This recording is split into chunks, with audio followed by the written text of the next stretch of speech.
Good morning, students. Hope all of you are fine.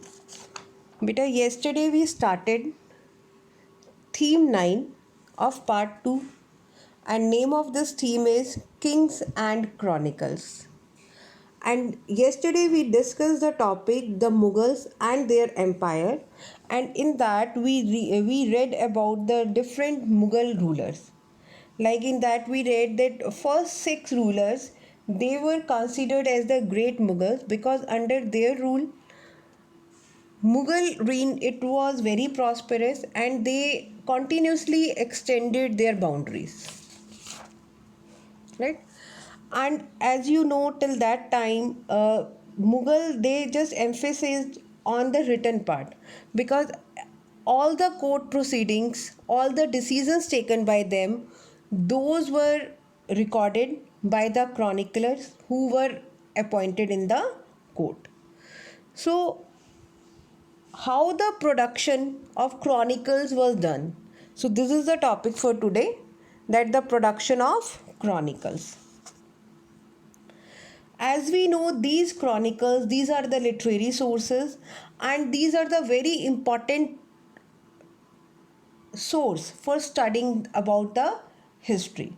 So chronicles commissioned by the Mughal emperors, they are an important source for studying the empire and its court. These chronicles were written in order to project a vision of an enlightened kingdom to all those who came under its umbrella, because these chronicles, these were sent to all parts of their area.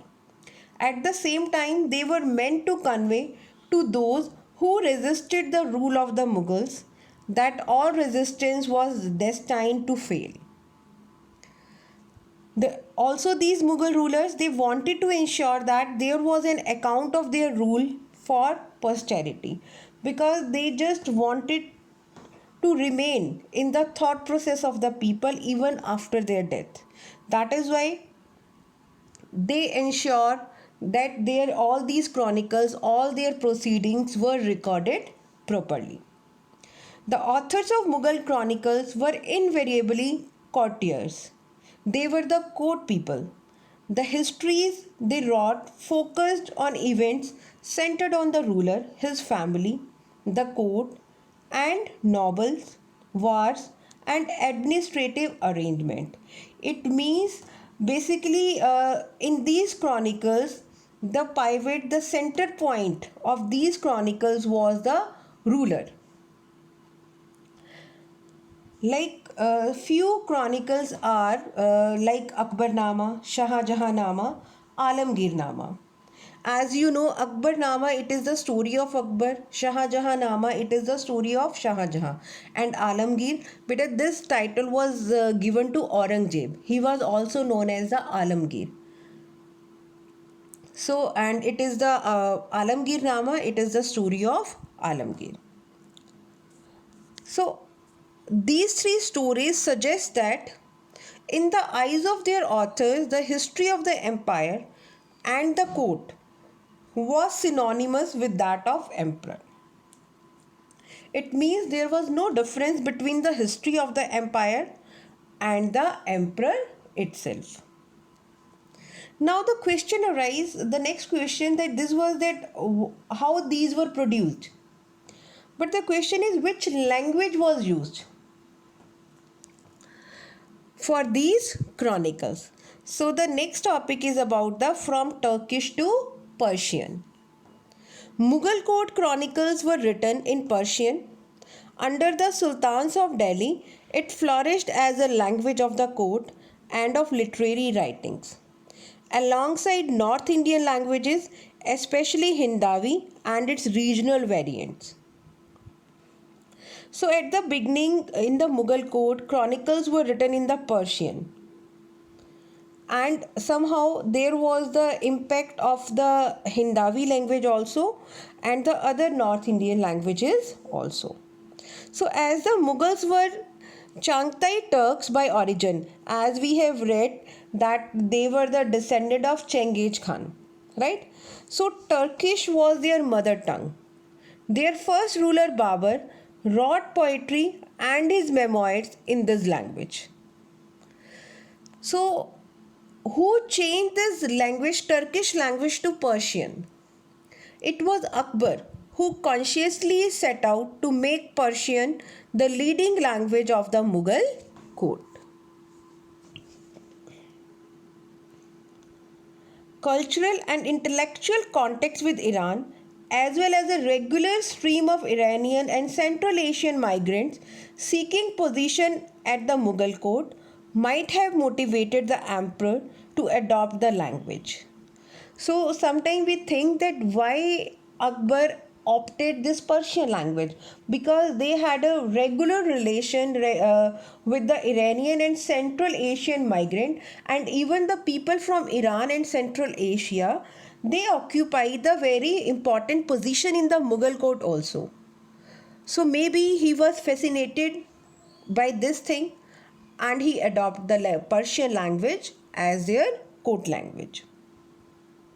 So the Persian was elevated to a language of empire, conferring power and prestige on those who had a command of it.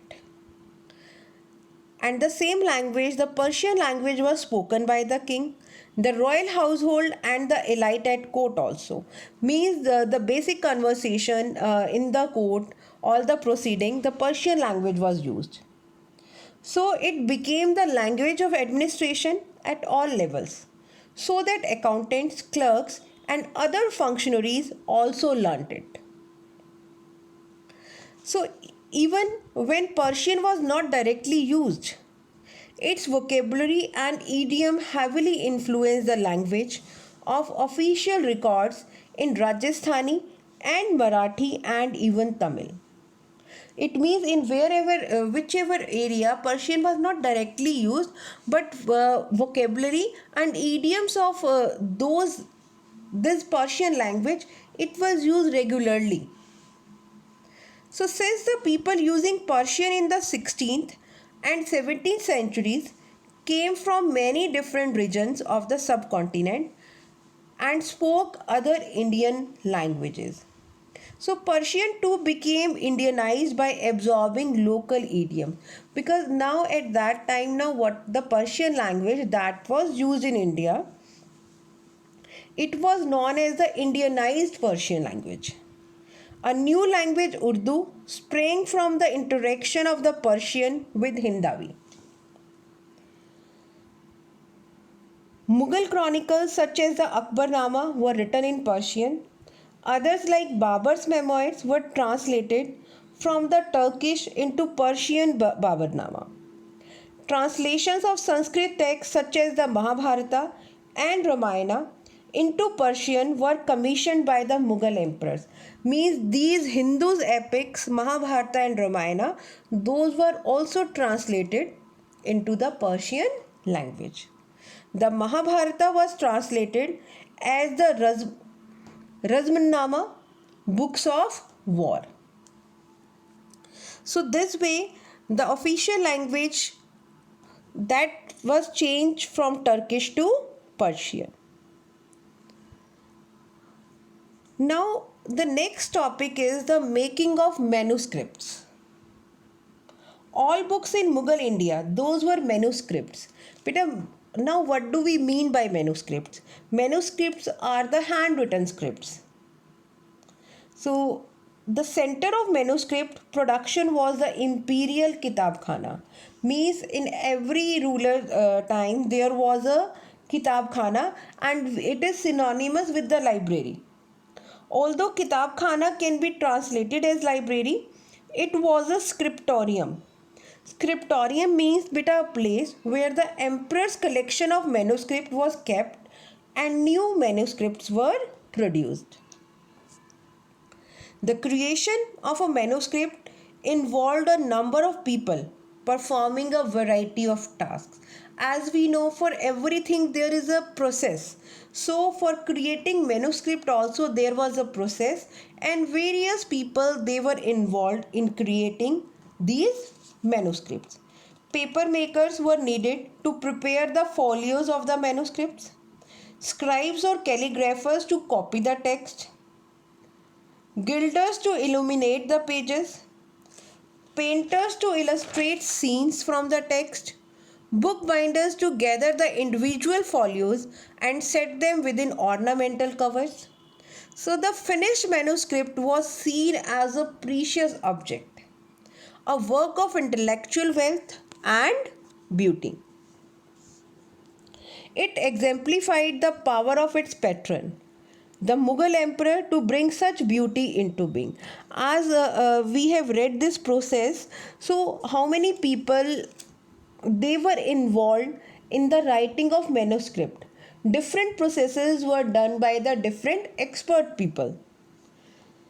At the same time, some of the people involved in the actual production of the manuscript also got recognition in the form of titles and awards. Of these calligraphers and painters held a high social standing, while others, such as paper makers or bookbinders, have remained anonymous artisans. So, beta, few calligraphers and the painters, they held a very high social status, while other like whosoever are paper makers or bookbinders, they remain anonymous. So, calligraphy, the art of handwriting, was considered a skill of great importance.